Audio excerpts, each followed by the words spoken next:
People always ask me what I want to be when I grow up.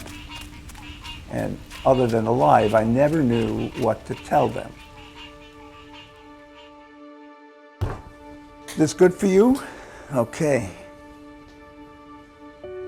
Good for me.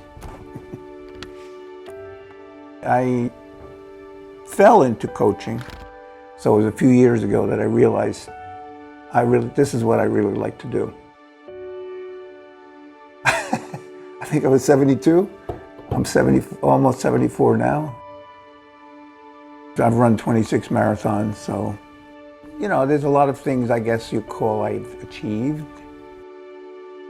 I'm involved with the Charleston Running Club. Another friend of mine, also involved, called me up one night and said, tomorrow's race, would I mind pushing someone in a wheelchair?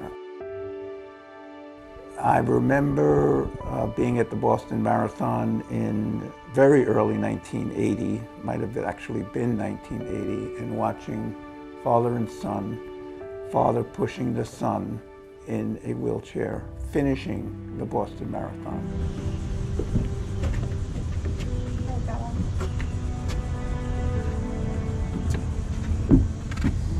I get a chance to do something good for someone who might lead a more boring life, let's put it that way. The challenges really are for the family, and they seem to have met them head on. Mr. Joe!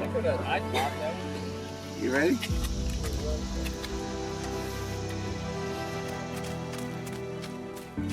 Once she's in her chair, it's I push and I run, and everything sort of melts away when I'm running with her.